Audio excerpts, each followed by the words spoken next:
And I have seen in the past, it was a cover of a journal where they had a lady, it was a MRI of two different women brains, one on hormones, one not. The lady on hormones, her cerebral arteries looked like my pinky finger. The one not, it looked like a pencil lead. And it's like, that really was just fire in my belly about dementias, where we see so many, and when I think of the boomers now, we think we have dementia now, the boomers that are coming that were denied hormones, or were scared, to them. And again, at least every woman deserves that conversation about hormones. She may choose not to do it, but she needs to have a good conversation of what the ramifications are of not doing that.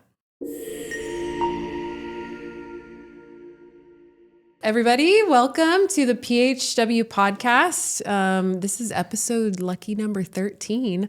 I'm the host today, Dr. Kristen Marvin, and I have the honor and pleasure of interviewing the infamous women's health expert at PHW, Joleen Zivnuska. And today we're going to have an exciting conversation about hormone replacement therapy. Absolutely. Yes. And I should clarify, since Joleen is the women's health expert, we will not, sadly, this podcast be talking about men's hormone replacement therapy, but that is definitely a whole nother podcast in itself that I'm sure we'll plan. So today we are solely focusing on women's hormone replacement therapy. And I think probably our listeners want to hear things like, more of the history about hormone replacement therapy. And there's obviously some controversial research that's happened along the way that's really changed the course, and I think arguably a really bad way for a lot of women. So I think our listeners are probably excited to hear like how we do things differently at PHW. We'll talk about maybe some like misconceptions, different forms of hormones, when to start hormones, when maybe if there's not a time for hormones, and all those types of things. So if our listeners are not familiar with Joleen, which probably there's nobody out there that's not familiar with Joleen, you can refer back. We had Joleen on episode 7. But Joleen, if you'll just kind of give us a little bit of your background in women's health, and then we'll just dive right in. Okay. Well, I started out in the birth rooms at Wesley and was there at the time when they were it was kind of changing over to a tertiary care center, so we were getting the sickest moms and babies west of Topeka. And that was an exciting time to be a part of that. From there, I went to working with high-risk obstetrics exclusively, and then to the KU's OBGYN residency program for 2 years, so working with medical students and residents and ladies. And then went to the Center for Reproductive Medicine, so reproductive endocrinology, working with ladies who are trying to get pregnant, so stimulation cycles, IVF, but also endocrine disorders. And then to general OBGYN, so working with the whole lifespan of women there. And then that got me to functional medicine. And so was very excited because it was kind of in the land of OBGYN, we got 6 to 8 drugs and then we do surgeries. And if the drugs and the surgeries don't work, well, then it's kind of all in your head and here's your antidepressant. And so it was delightful for me to make that transition to functional medicine. And Dr. Amy Short and I opened Prairie Gynecology, doing first trimester OB and then functional gynecology. And then the rest is history as far as with the launch into Prairie Health and Wellness with Dr. Davis. That's great. That's great. Well, it seems like a big part of your practice now is definitely around hormones, right? Mm-hmm. So can you maybe talk to our listeners a little bit about, what HRT or hormone replacement therapy is, what it looks like, and let's even start kind of at the beginning of like some of the history and maybe some of those unfortunate studies that happened along the way. Yeah, right. Probably one of the, biggest study that started to try to get a randomized controlled trial, which is the gold standard. And that was the Women's Health Initiative study. It was a large study. It was like 27,000 women that were involved. There was a nutrition side and then the hormone side. And in the hormone side, women were randomized to two different groups of whether it was just Premarin by itself, equine estrogens, and then the other was Premarin and with a synthetic progestin Provera. And it was not like many of our trials that we've done since then, as far as where there's a real strict criteria for who's involved, who's entered into the studies. Many of these women were older. They were 65, 63, I think was the average age. And so beyond menopause, which is for a trial looking at that, that was kind of one of the things that they looked at later that probably was not a good thing. But it definitely was women who were smokers, women who were obese, just everybody was into that study. It also was really interesting. I've been a FDA coordinator of many trials, and this one was none like anything I'd ever heard of even. And partly because there was some real biases by the coordinators of it, of whether hormones were helpful for women or not. And so what had happened was that in the Premarin arm, so the estrogen-only arm, that went on with no problems. But in 2002, and this was supposed to be like a 15-year study, but it was halted in 2002 because they said that there was potentially more breast cancers in that Premarin and Provera group, and heart disease. And I lived through that. I was in the general OBGYN setting at that time, and it was like a tsunami hit our office because, physicians were, and the problem of it was why, again, it was so unique, was that the coordinator of the trial, when they were realizing that they were going to halt that Premarin Primpro, went and had announced it on the Today Show and basically had an interview with Matt Lauer, and you don't do those kind of things with a clinical trial. And so we were kind of finding out when women were calling and the story was that hormones were killing women. That's what they heard. We were trying to call the Premarin rep and saying, what on earth is going on? This is not what we're seeing with hormones.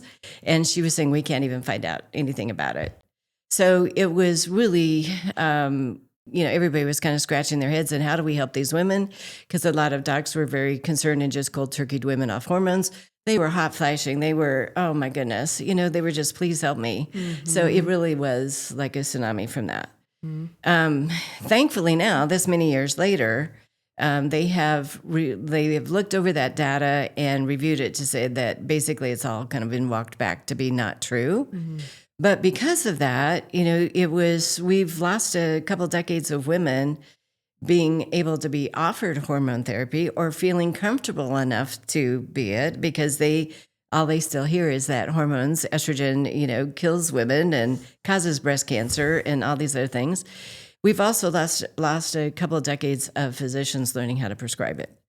And I had a patient just not too long ago who saw a new graduate family practice doc who told her, I'm never going to prescribe hormone therapy. And I thought, oh my goodness, she's a brand new grad. And so it's estimated that probably about 6 to 7% of women in the United States are on hormone therapy. Mm. And so we have a long way to go. And as I'm working with ladies and trying to help them understand why I think this is important, and that we don't want to live the last 15 years of our life with dementia and in assisted living, and of why the preventative nature of being on hormone replacement. And then I'm asking them all, please tell your friends, mm-hmm. Please let them know that there's alternatives and they need to be asking for it. Yeah. So it sounds like, I think any woman and any man who cares about a woman listening to that should, like me right now, just stop you in your tracks.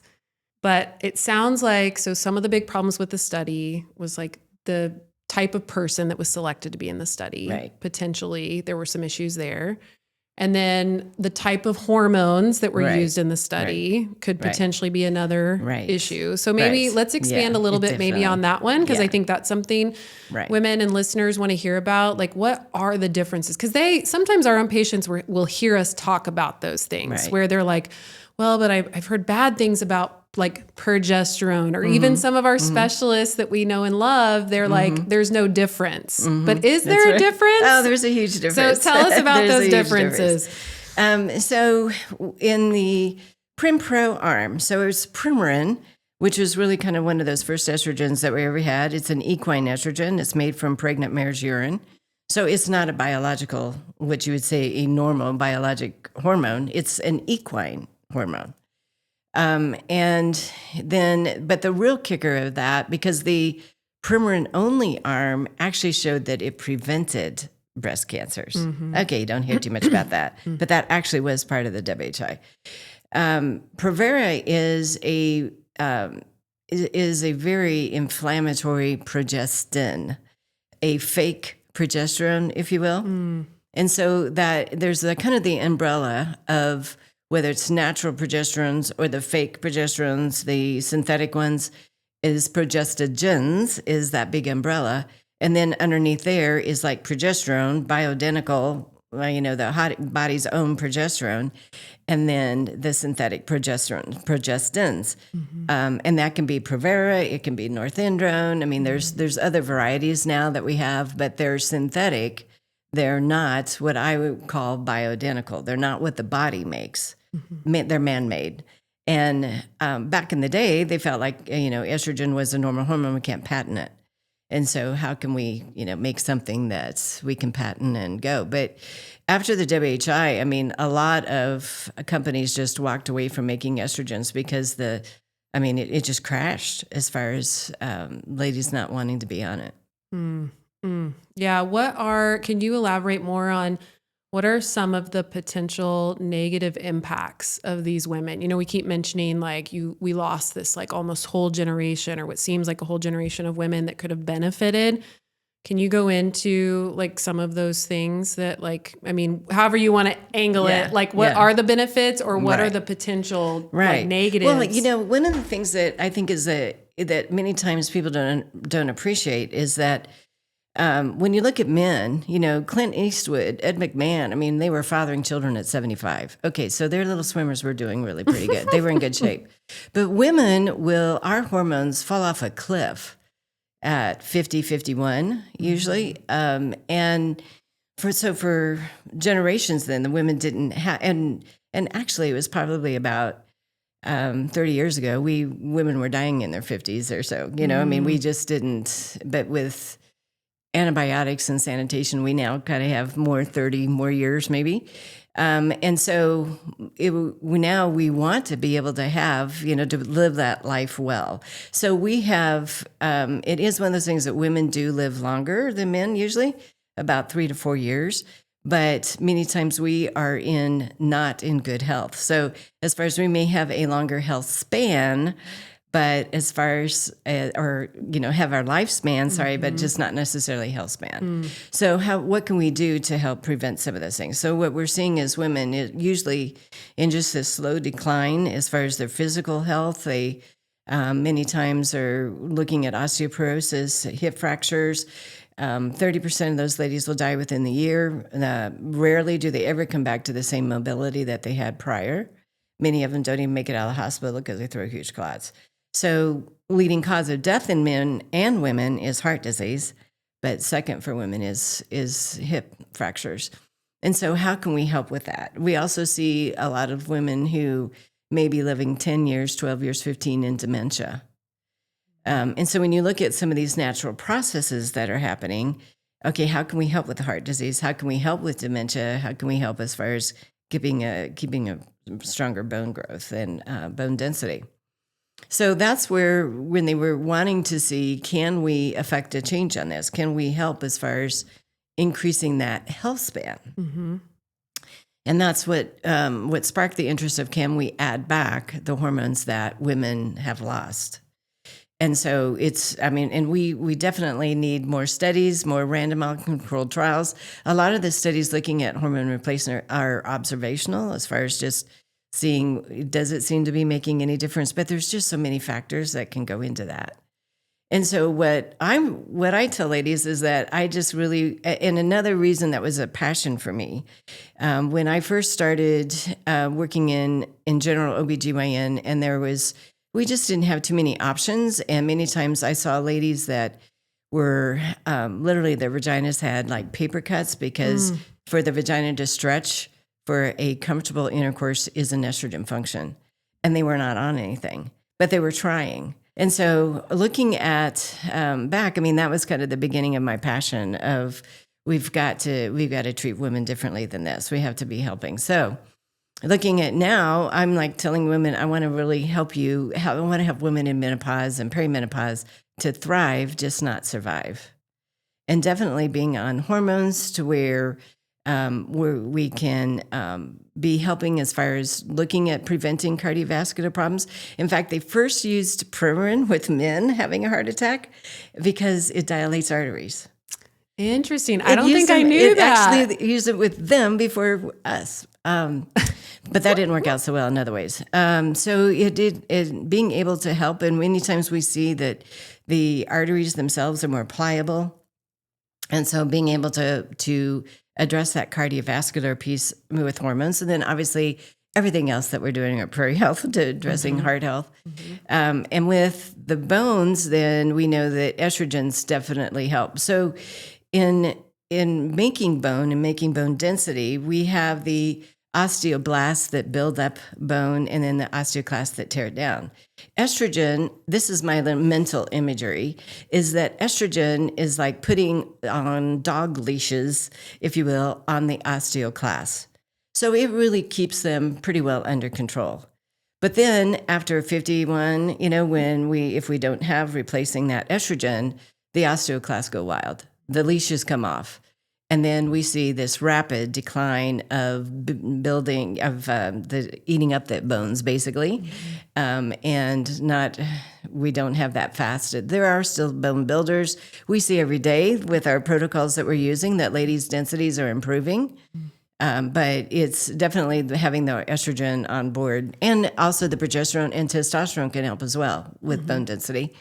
But of being, and then having ladies. Lifting weights, the weighted vest, all of that to try to increase that density.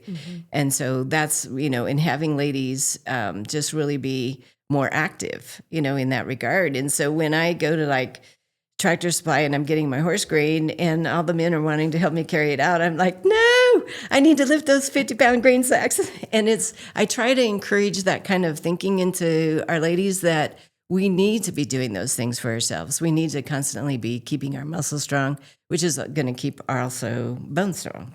Yes. Yes. So it sounds like hormones have the potential to protect the heart, the cardiovascular system, the brain, like you mentioned, bones, of course.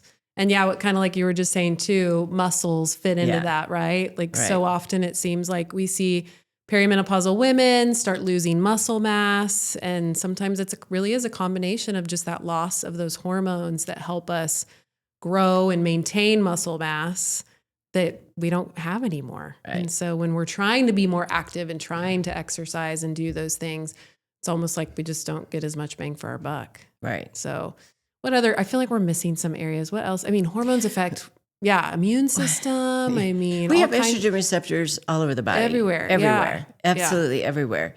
And when you look at many women that are in like an assisted living situation, then many times one of the number one killers for them is a septic UTI. So all of those ladies should be, and the urethra actually has androgen receptors as well. So at least getting like an estradiol vaginal cream. But it also, and that is commercially FDA approved, but the compounders make one with testosterone as well. And so that's really is very helpful for just preventing one of those biggest killers of ladies in that, as far as that time frame. Yes. So, well, like you said, with the estrogen affecting the quality of the vaginal tissue, it's a huge contributor to developing a urinary tract infection. Right. And so, just learning from you in the clinic and hearing you say, all women should, especially at that stage in life, should be on some type of estrogen cream just for that simple type of preventative. It's something that really is pretty common, actually. Yeah. So it is. In fact, just talking to a lady this week and just saying that was one of the things that, because I'm having women just, because women don't know. So with every patient, I'm kind of like, please help spread the word. And her own mother was in the hospital with a septic UTI. And she had no clue. Didn't hear anybody talk about it.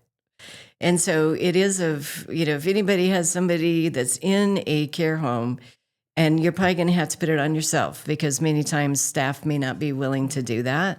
But it honestly is one of the best things that we can do for them. Yeah, right. Yeah. Okay, I'm going to dip a little bit into a potential misconception, because, I think we sometimes get this question in the clinic, or I'm sure ladies listening probably have either questioned this themselves, or they've, like you mentioned, unfortunately, some medical providers just aren't getting the information or the training.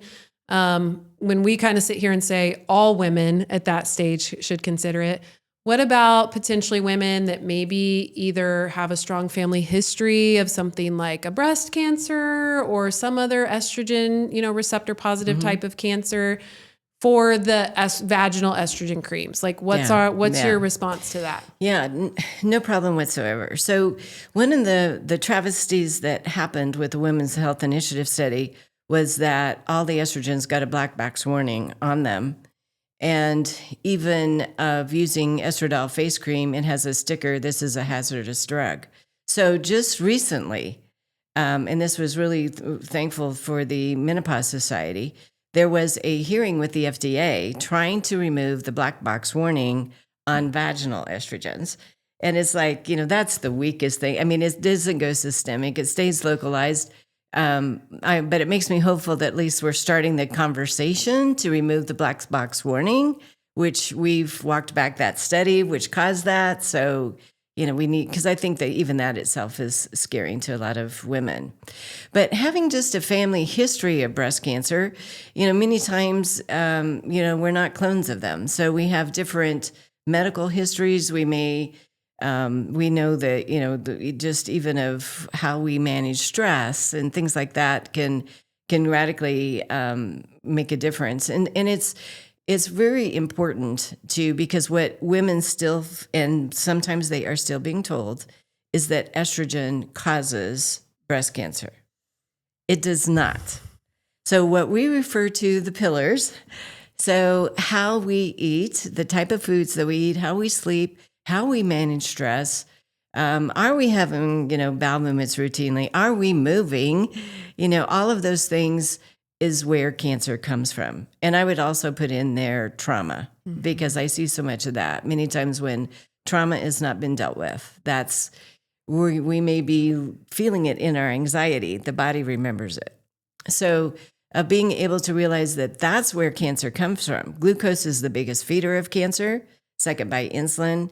If it is an estrogen-sensitive tissue like breast, then it could be fed by estrogen or progesterone, but they didn't cause it. And I think that we jump to that because we have drugs to block them. But rarely do I hear anybody talking to their oncologist about their glucose or where their insulin is, which is the bigger feeders of it. And so that's, in fact, in some places when you get your chemotherapy, they hand out candy bars. So it is of one of those things of trying to realize what the truth is on that, because I think that that's doing women a disservice as well. And it's, if there's things in medicine that if I don't know how to do it, you don't need it, unfortunately. And so just of being able to try to make that very clear. If women are concerned about, do I have a genetic risk factor, they can certainly do genetic testing to see if that may be an issue. But even for those ladies, what I'm trying to tell them again is what causes cancer. It's the pillars that we talk about. That's where cancer is at. It's not your genetics. Yeah. So I think that's an important distinction, helping women understand. And I think it probably really was the WHI that kind of started adding fuel to that fire, that put the fear into not just women, but healthcare providers, like you said, that, that are still to this day telling women that estrogen patch you're on is going to give you breast cancer. That's right. So I love how you explain that. And that's definitely how I try to help my patients learn about it too. And there's great resources out there. Yeah. Like we can definitely link them in our show notes. I'm thinking in my head of these great podcasts of medical professionals discussing like a little bit more on a deeper level of like the WHI. And there's books that have really good books that have been written to back up exactly what you're saying. Right. So I think it's a really important distinction.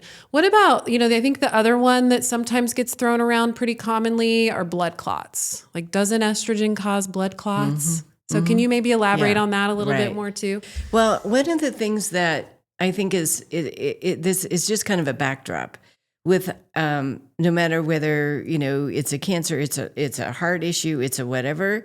Usually the first thing that's going to come off is like an estradiol patch. The doctor's first response usually is that we have to start hormones, when actually estrogen is one of the most anti-inflammatory, life-giving hormones out there.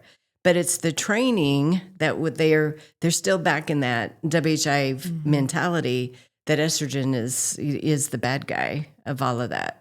And so being able to, out of that came more studies of when I am a big believer in hormones being transdermal, not being oral. And when the estradiol patches came out, which was like 30 years ago, one of they had many studies that they were looking at, but one of them was showing that it does not increase the incidences of blood clots. So when you take things orally, when you take estrogens orally, it goes through the liver. That's where you may have more of an incidence of that happening. Well, that's what's so interesting to me when I hear, again, even healthcare providers say statements like that, where they're like, well, I'm not going to prescribe you an estrogen patch, which again, at least to this date, my awareness on that is there's no research that has been published to confirm that the transdermal routes will cause a blood clot. But those same doctors will turn around, no problem, and prescribe a birth control pill.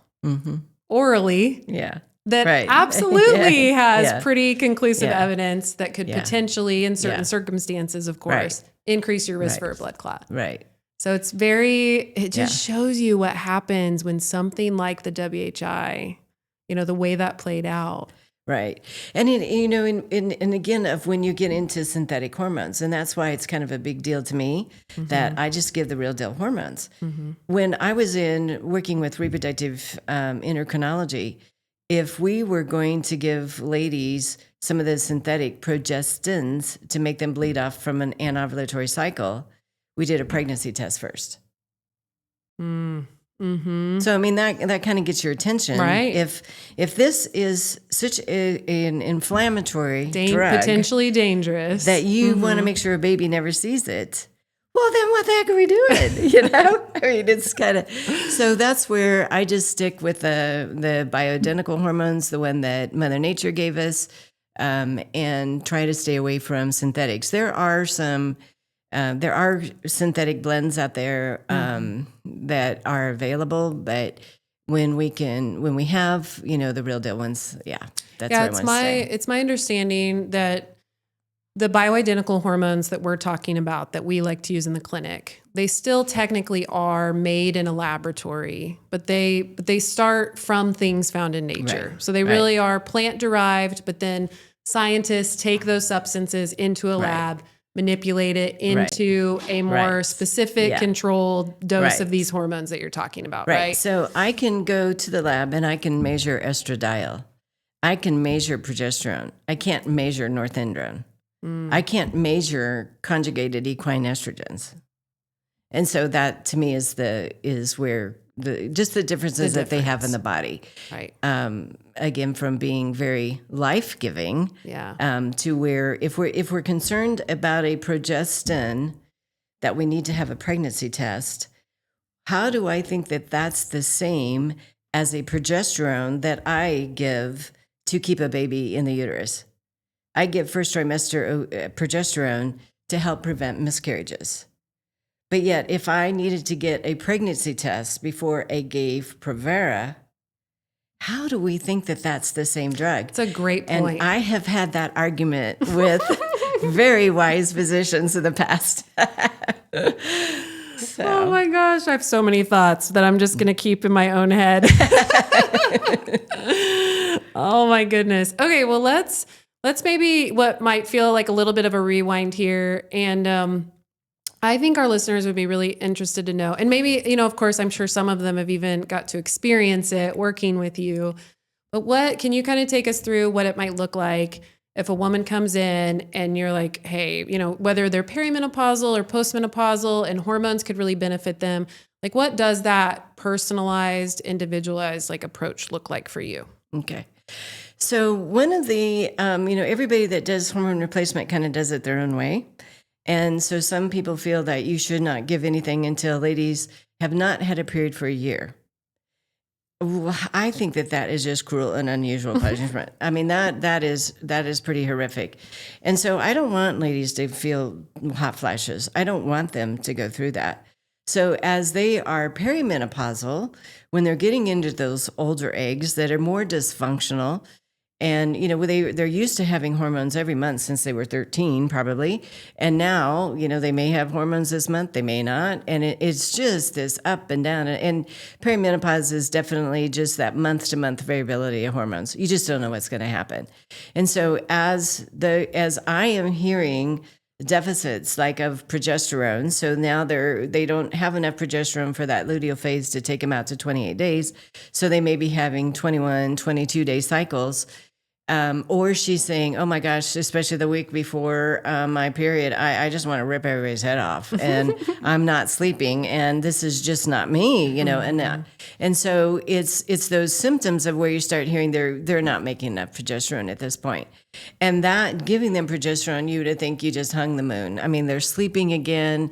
They've got, they're not, the irritability is gone, and they're starting to lengthen out the cycle. And, of course, I love Fem Balance, which helps us so much with that as well. But it is being able to, so I add hormones back as they need it. I don't wait until, that longer period of time. And then testosterone leaves us, unfortunately, usually in our 30s. So our levels, we still have some, but it's pretty low. And so that's one of the trials that I was a FDA coordinator of, was a testosterone patch study. And that was just so amazing to me, because these ladies were 53 years old coming in and telling me, this is the best libido I've ever had in my life. Nobody ever told me that with what I was giving. And so it was really an eye-opener. And that's the fun thing about clinical trials. You get to work with stuff that's not on the market yet. And so, but it was, it was one of those things of where I knew I needed to up my game on that. I needed to start increasing levels. But what we saw from just testosterone itself in that study was by far women had more energy. They could think faster. They felt like they were more optimistic, that they had more self-confidence, 25% improvement in libido, which usually means faster, stronger orgasms. So neither one of us has to break out in a sweat to get there. And when it's more fun, then we want to do it more. And that's part of what I'm talking about thriving in perimenopause and menopause, that we don't have to kiss that goodbye as it has been maybe for our mothers or grandmothers in the past, that we can still have that be a very vibrant part of our lives. So adding testosterone when ladies know that they are finished with childbearing, then that can be added in at any time in there. And then estrogen for me is usually the last. Every lady is unique, and I've had women who are menopausal at 28. Now is an autoimmune process, but definitely when women have been gaslit so much of coming in with symptoms and, oh, you're too young, you can't be menopausal, this type of thing. So I listen to what ladies are telling me, and then and I can usually verify that with some labs. But in perimenopause, lab is tricky because of the month-to-month variability in hormones. So you may think that she's menopausal with an elevated FSH this month, but next month she may have a really nice ovulation. She's just squeaked out one of those last really nice eggs. And so that's where the lab part of that can be a little bit more tricky for perimenopause. Yeah, that's right. So we do use a combination of different labs. And like you just said, I think that's one of the more common conversations I have with patients because everybody likes to see data, right? I mean, it's good to see some objective evidence every now and then. But yeah, the variability, it's like, you got to be really specific and intentional about when you test, and then just know that like this month it could look bad and next month it could look great. Right. And even in managing hormones, I mean, there are those who never draw blood. They go off of how women feel. And I had a lady that felt amazing on her testosterone replacement. So I do both. It's 50-50. I look at what are women telling me, how they feel, and what are their labs saying. And this lady had a testosterone that was in the man's range. And so just of trying to figure out what was going on, her husband was giving her injections and he ended up giving her his dose. And so, but she felt great. I bet she did. Yeah. And I said, I'm so sorry to tell you this. We're going to have to make some changes. And that's kind of scares me from going off of just how are they feeling. I like to have some documentation there too, where they're at. Yeah. Yeah. That makes sense. And I think that's where probably you and I would both agree that we look forward to hopefully the upcoming research that, I think we're hearing that is going to be done and really should have been done a long time ago. Right. So, okay. So I think, that's really helpful to hear. And one thing I, thought of to ask you as you were talking about, I think you mentioned, with testosterone that those levels can start declining when a woman's in her 30s. Are we seeing women maybe starting perimenopause what feels like earlier? I have no doubt. What are your thoughts on that? Well, it is. I mean, I think that many times was just maybe genetically where we were. I mean, we were dying. We were dying in our 50s before having babies. When we were 14, and so it's. But those are kind of some of the genetics that I think that we've inherited. But it is also it's such a vital hormone that's where again when you've worked with it and you see what it can happen, it's just sad that it's not being offered. But with the stressors that we have, I mean, our genetics was meant to be 80% of the time in rest and digest, and that's not our lifestyles these days. And so our genetics. We're the ones that survived the famines, and so they're very good at hanging on to every calorie that we have. But it's also of what we ask of ourselves, the stress levels that we have, is I think also just in hormones. The sex hormones are what I call the non-essentials in the female body. They totally can be shut down, like a lady who is an athlete that overtrains or a lady that's in an abusive relationship. They won't even have cycles. And many times I hear in the office, I haven't had a cycle for 6 years. So I know I don't know whether the stress was trauma. I don't know whether there's obviously a lot of stress there. And so it's just realizing that, and that's why I work so much with cortisol, the strongest hormone in the body, because it can totally shut down the sex hormones. Right. Yeah. Yeah. I feel like I'm definitely seeing more and more women that are, typically it's like mid 30s where they're starting to show some of those signs. And yeah, like you just mentioned, I mean, it seems like because we just continue to ask more and more of our bodies and ourselves, that cortisol piece will definitely drive where some of those sex hormones are going. Yeah. So can you expand a little bit more on the different forms? Like when I heard you say the one trial using the testosterone patch, I was like, oh, that's cool. Cause I don't think we have a testosterone patch. No, do it we? gets denied by the FDA. Of course it did. Right. So, yeah, can you explain to our listeners, like maybe we can just, start with estrogen, move into progesterone, talk about maybe then testosterone, if there's any others you want to touch on. But I think it'd be interesting because sometimes I'll talk to women and be like, oh, well, we could try this form instead. And they're like, I didn't even know that was an option. So can you talk about as far as different hormone replacement types? Different hormone replacement types, the different forms that are available. And then you can maybe also share the differences of like what's commercially available and what we sometimes choose to go through compounding pharmacies. Right. So with the FDA approved ones are usually paid for by insurance. And so I will many times go there if we can. And like the patches are one of my favorites because they do, but there's ladies out there that have adhesive allergies, sensitivities. And so unfortunately it's not for everybody. And so if progesterone is definitely commercially available. And so generic, and so that's cheap. The patches are generic now, so that's cheaper. And the testosterone, we've kind of gone through, there was even like an 8-year study for female testosterone, no issues. And basically the FDA said, but women have breast.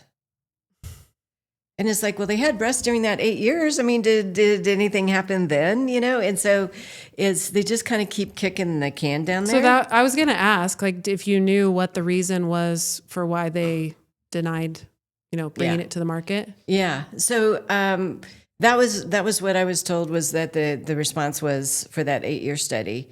And again, looking at potential side effects, all of the measuring for those, we were in the patch study, we were looking at bone density. We were doing cardiovascular labs. We were trying to do everything that we could think of. Is there collateral damage here? And we were not seeing it, and that was, so that was really frustrating to be able to have to call the ladies that were in Wichita that were in that trial, that it wasn't available. But that was when I was just realized that, okay, I've seen this, there's no going back. So that's when I went to the compounders. That's when I went to Customs RX and was like, okay, I've seen too much. We've got to be doing stuff here. Mm-hmm. So they had testosterone in a compounded form, as far as like with buccal troches, that sort of thing. But it was then after that they started with the injections. Just to have it as another mechanism. Mm-hmm. So when I look at if I can do things that are FDA approved, that are working well for women, they're absorbing them well, I'll stay there. But where I appreciate the compounders, and maybe I'm spoiled because we've got really good ones in town to work with, and so that is where they can compound things that are not commercially available. And so we could have the testosterone for women before, and it's still not approved. But that came up at that FDA, hearing the other day that saying, you've got to approve this for women. So I don't know, maybe there's hope, but we're using it off label, and I'm very thankful that we can do that. Mm-hmm. So it is and we're now using, the compounded testosterone, or we can also use like the injections that have been approved for men with a much smaller dose that's going to commercial pharmacies. Mm-hmm. So again, ladies have options of, whether they want to put hormones in the vagina, whether they want to use creams, gels, patches, injections, weekly injections. I mean, thankfully we have options now. That's helpful. So for some women, their first question is, what's the cheapest? For others, they really want to know about different varieties available and what they feel comfortable with. And so each lady then will end up with her own specific hormone replacement. And some will, we start out usually kind of with, depending upon what the issues are, but of when we've added things, so many times when they're coming out of perimenopause, they're already on all 3 hormones. And so then it's just of whether they want to try any changes in the future. We definitely will make changes in their doses, mm-hmm. Because as they advance on out to not having many of their hormones and perimenopause can be kind of tricky because you every now and then may get an ovulation, so I kind of give baseline doses, and then we kind of go from there as they progress on into menopause and are not making those hormones then. I love that. And I love how you teach women those signs and symptoms of like what to look for. So they have that awareness. And, I think that's just a really helpful part of when like you individualize the treatment to that person. Yeah. It's really helpful. Okay. So let's summarize a little bit. Are there any things that maybe we haven't mentioned that you can think of when a woman's like questioning, like, is this related to hormones or lack of hormones? Like, as far as just symptoms go, is there anything sometimes that sticks out where sometimes women just don't immediately think of like, hot flashes? Obviously, it's like the first thing a woman thinks of is a hormone issue. Mm-hmm. But are there other symptoms that you're like, no, this really can be related to hormones that women don't think about? Huge. It's absolutely huge. So I had just adorable lady that came in for a well woman exam, university professor, and she told me that she says, my mother and my sister are my ad meds. I can't remember anything. I have developed ADHD. So I said, you know what? We're going to reschedule your Well Woman exam. We're going to talk about hormones today. And so that brain fog, feeling like you have ADHD, that it's like, what are the changes? This is not me. And again, we have estrogen receptors everywhere. And so definitely when those estrogen receptors in the brain are not being fed, then we're going to see the difference of that. And, one of the things too, that when you look at the value of hormone replacement, and especially with dementia, I look at the work of Dr. Dale Bredesen, who is rehabbing people out of dementia. And the first thing that he does, he didn't care what age they are. The first thing that he does is he puts them back on hormones to dilate those cerebral arteries. And I have seen in the past, it was a cover of a journal where they had a lady, it was a MRI of two different women brains, one on hormones, one not. The lady on hormones, her cerebral arteries looked like my pinky finger. The one not, it looked like a pencil lead. And it's like, that really was just fire in my belly about dementias, where we see so many, and when I think of the boomers now, we think we have dementia now, the boomers that are coming that were denied hormones, or were scared, to them. And again, at least every woman deserves that conversation about hormones. She may choose not to do it, but she needs to have a good conversation of what the ramifications are of not doing that. So being able to look at how our brain function. And I just had a conversation with an elderly lady who has been on hormones, and I don't know whether it was finances, I'm not sure why, but chose to go off. And the conversation was from family members that her brain has gone to mush. And so it's very noticeable to people around us when they see those changes happening. Right. And for this young lady, she's still in her 40s, was just like, what's up? Joint pain, tinnitus. We can, there's almost every function that like any part of the body, right? That's right. Okay, Frozen shoulder. I'm so glad you said the ADH thing, because this is something I have seen over the last 12 to 18 months that is driving me crazy in the clinic, where I'm getting these 30 to 40-year-old, something women that come in and they're like, well, I saw my so-and-so, whatever therapist, family doc, whatever, and nothing against them. I'm just saying, it's usually coming from one of those, like a medical related person. Right. Who took, just said, well, your symptoms sound like you have ADHD. And so I feel like there's been this whole push where these women then are kind of told and led to believe that, oh, you just weren't diagnosed. You've probably had this your whole, because ADHD kind of tends to be more of a condition of sorts that's like that diagnosis is given in childhood, right? Right. And so, and then, some of these women will say, well, so I went ahead and tried the medication they gave me, which was almost always a stimulant. And what do you think happened to these women? They felt terrible because I'm like, you're already stimulated, you're overstimulated. And so you're telling us that probably these 30 to 40-year-old something women, it's probably their hormones. Right. It's not right. I think it's lack of estrogen. They're starting to. Yeah. And it may be that, because some of them too, why they're confused is that for the last 2 months, they had symptoms. And then they get in to see me and they're like, I don't know why I'm here. I'm right as rain. And I'm like, well, I think I know why you're here. And so that's that month to month variability again. And so they're second guessing. They think they have a problem, but then they're not sure they have a problem. And it just adds to that confusion. Yeah. But I think that when you have the ears to hear those symptoms, then that's where we can tell them that, this is, So it's amazing. And I love that that's one of the first things that, and Dale Bredesen has been rehabbing people out of dementia for decades now. We still haven't heard about it on the nightly news, and that is the very first thing that he does is put them back on hormones. Amazing. Okay, we're going to pivot a little bit and do something that I don't think we've ever done on our podcast before, but I love this idea. And I think it also brings our listeners in a little bit more. So before we sat down to record, we put out on our social media to ask our listeners and our patients, hey, we're going to talk about this topic. What questions do you have?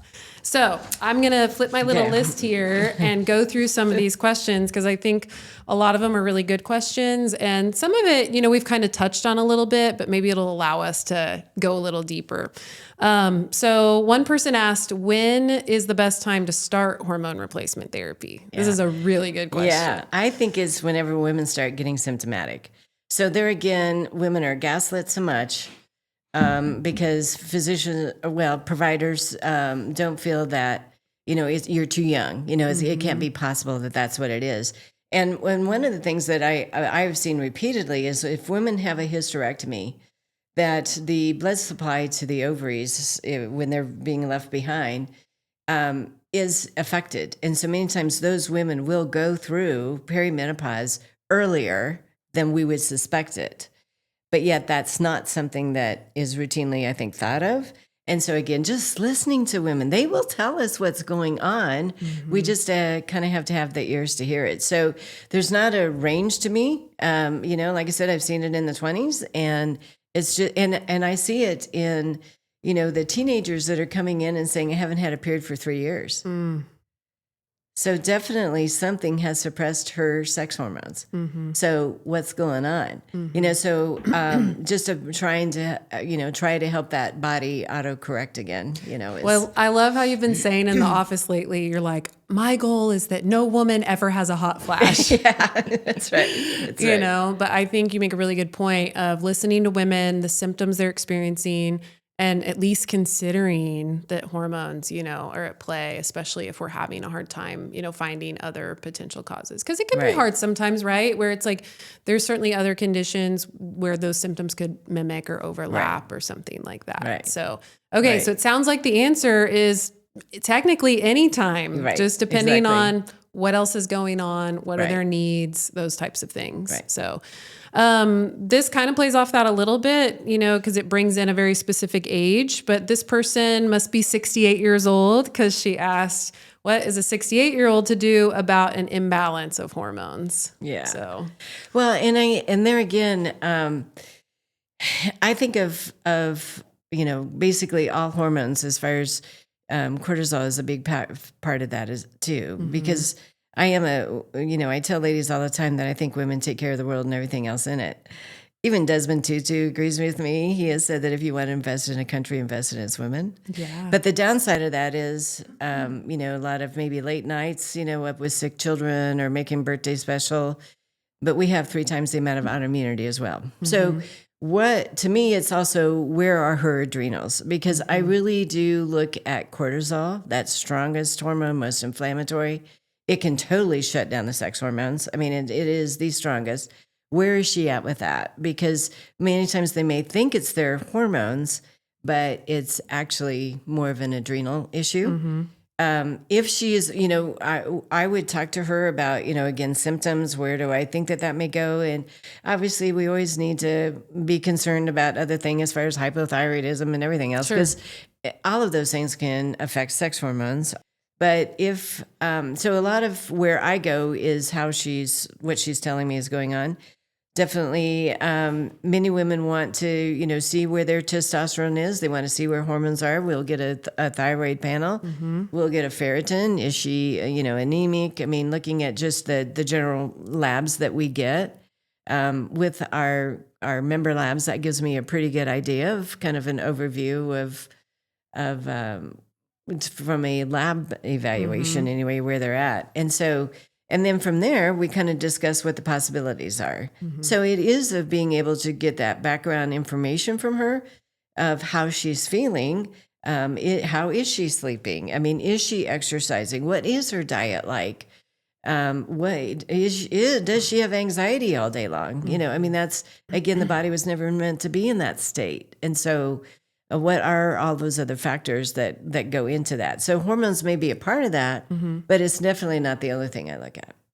Well, that I have to give credit to one of my former patients for a quote that I feel like is hilarious, but also very fitting with what you're saying here. I think if I'm remembering correctly, we had sent her to pelvic floor physical therapy, and she came back and she told me, she said, Well, apparently I just hold the weight of the world in my vagina. So when you say, that women just do all these amazing things. And I told her, I said, we definitely need to put that on a t-shirt because we could sell out on that That's one. right. That's right. It's so true.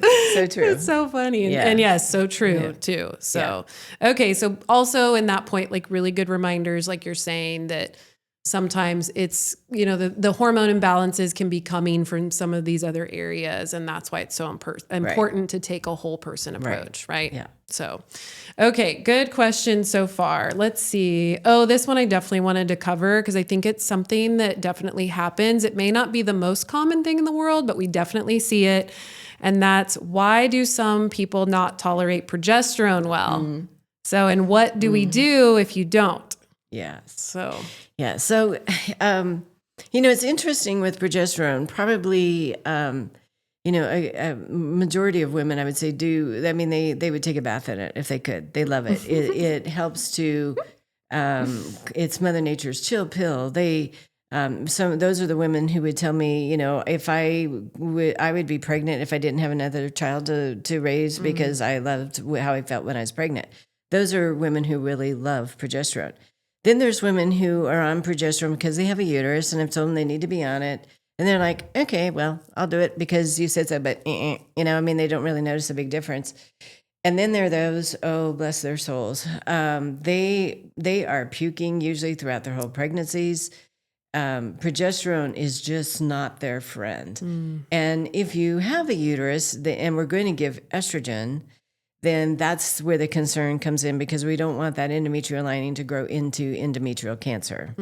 And so and that's where, just in a normal menstrual cycle, we have estrogen, that first 2 weeks. And then after ovulation, that, the follicle converts to corpus luteum, makes progesterone the last two to get ready for that embryo to come down. And so, we're used to having that, but those ladies too, many times will have menstrual difficulties. They dread the last 2 weeks of their cycles. And so when you know what to listen for, we know where they are, bless our hearts. So there are some synthetic hormones that there is like the equine conjugated estrogens with a selective estrogen receptor modulator that is basically trying to halt that endometrium from getting thicker, but it can be a downside effect of those that sometimes you do need to watch with sonos because sometimes that endometrium will still proliferate. And I'm kind of looking at with several ladies now of, can we give them, the estrogen for several months, almost like what we would do with cycling back in my day when I was using birth control pills a lot. And we would just cycle like once every 3 months, so it is something like that there, or using lower forms that don't. And the beauty too that I have is we have an ultrasound in the office. So we're working on things like that, but I'm watching their endometrium as well. And so, because it's kind of an experiment of what can we do for them, how can we help them? And some have chosen to have a total hysterectomy so they can just do estrogen only. That sounds pretty drastic to most women, but it has been a good fix for some of those ladies that went that way because then they got the higher amount of estrogens that they wanted and felt good without it. So it makes it a little bit more tricky, obviously, but those ladies are out there. And, you talk about a group that has been gaslit. That's them because a lot of the docs that work with hormones, they're used to hearing how wonderful progesterone is. And that's true for those ladies, but not for everyone.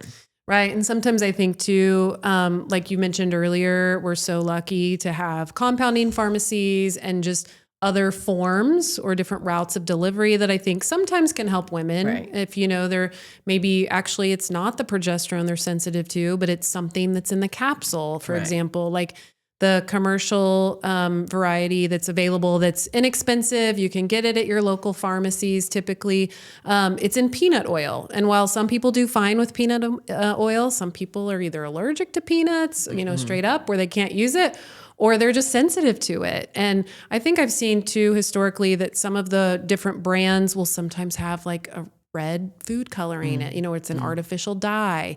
Well, that could cause some reactions with the immune system too, that could make women feel like, well, what the heck? Why am I reacting to this progesterone?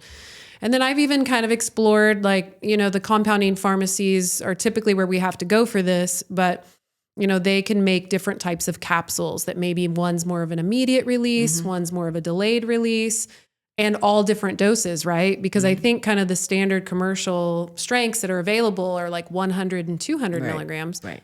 Well, we can go anywhere from 25 to That's whatever technically that they can fit in a capsule. Yeah. And then this kind of leads into another question a listener had. They just said, what are your thoughts on progesterone cream? So obviously like topicals and creams could potentially, but do you want to expand on progesterone creams? Like maybe some of the pros and cons potentially? Yeah, right. It actually kind of surprises me that it's over the counter. It technically is, at a certain dose. Yeah, right. You're right. But because it is a hormone. But so for some ladies, again, the creams may be just absolutely the best place where they're at. I think of creams usually with a lower dose, but it is more of what's in the tissues than what's systemically that we can measure in blood work. But and we have many ladies who are very sensitive, I think basically because they've kind of been gaslit elsewhere. But we understand their genetics and why they are very sensitive. And so being able to use those smaller doses with the creams, there's, some of the commercially available things are just, they're just not, I can't get the dose low enough. Yeah. And so for them, that can be very, very helpful. And so and that can be the beginning for some of the ladies that may have very early perimenopausal symptoms, that we're just starting to give them some of the luteal progesterone creams. And that's enough to alleviate their symptoms. It won't be forever, right? But for where they are now. And again, that's where we're treating each one uniquely of what they need at that time. And then it changes as their hormones change. Right. Yeah, I think some of the times where maybe it's more of a discussion on where it might not be enough would probably be things like pregnancy potentially, or if a woman is on estrogen therapy as well, kind of like what you're saying, is it enough to balance out where you're not getting an abnormal growth of like that endometrial tissue, right? So yeah, but overall, I think it's definitely a form that's worth considering depending on where people are at and what their tolerance levels look like, for sure. One final question, we've kind of answered a little bit, but I wanted to ask it just so if there was anything else we wanted to say about it and to really just confirm what we've kind of already said about it, because I think it's a really good question. But somebody asked, they were curious about the pros and cons of starting a low dose of estrogen when you're still cycling. So kind of like what you were saying, these women can have a month where they do get a nice level of estrogen and other hormones. This person also mentioned they're already doing progesterone during the luteal phase and they're on a testosterone troche. So just, reassurance or additional thoughts on, or even things to potentially watch for if a woman was going to consider something like this. I think the main thing that when they're still cycling and adding it back as they need it is then because these ladies are tracking their cycles so that they can kind of tell me what's happening. And my thought is that I just want to give them a basement foundation of a low level estrogen. The testosterone, I can take that, as high as we need it to be.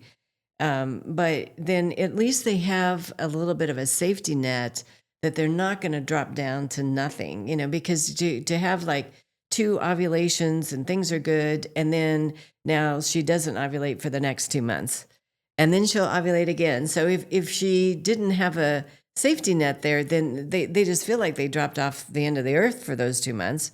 And that's when they're questioning what's going on with me. Do I have ADHD? I mean, what's going on, and that's where I'm trying to avoid that by giving that low dose.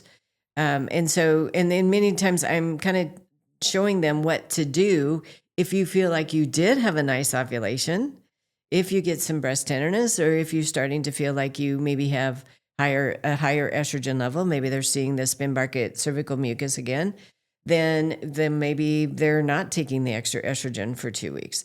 So, and because, ladies are, I'm just want to encourage them just to get to know their bodies so well. And they do, and that's what's exciting, is that they can tell me exactly what's going on. And so of being able to just have it to where they don't feel like, where they just fell off the cliff. That's where I see the biggest benefit to that. And I think that's going to serve their brains, their hearts, their bones. I mean, like I said, we have estrogen and androgen receptors are almost everywhere too, but definitely estrogen almost everywhere in the body. Right. Well, gosh, I know you and I could sit here for hours on end and just keep going on this awesome topic, because there's really, I think you've shared so many wonderful things, and there's so many more wonderful things I know you could say. But is there anything else that you can think of that you want to share with women or people who love women that are listening? I think that, especially if family members start to see some of the struggles of the forgetfulness, of that, or if there's definitely like a strong family history, maybe, of dementias. Because I think that that's kind of the really scary one for a lot of people, is that I don't want to be alive if I don't know my family. I don't want to be using our money for 15 years not knowing anybody. And so being able to realize that, if we start to replace estrogens, and it's another reason of why I measure hormones, is that I want them to be in a preventive range. I want them to be high enough that we are, now maybe not as high as Dale Bredesen has them to rehab out of it, but to have that range there. Yeah. And so to realize these big problems that we really can prevent if we just get after them, for early. And that's where, I appreciate the approach that we have at Prairie Health, because it's just one big prevention shop. We are always looking at how do we prevent these big programs later on, versus getting to the point where it's almost too late, Yeah. And so being able to have that be available. That's great. So very well said. Very well said. Well, Joleen, thank you so much. You are just such a wealth of information and knowledge. And, when I think about the definition of person who is an absolute advocate for women, your picture is right next to that definition. So we love you. Our listeners love you. Our patients love you. So thank you for being here with us and sharing all this wonderful information. You're welcome. My privilege. Good. Thank you. Thank you. And thank you so much for listening and tuning in to the PHW podcast. Don't miss the next ones.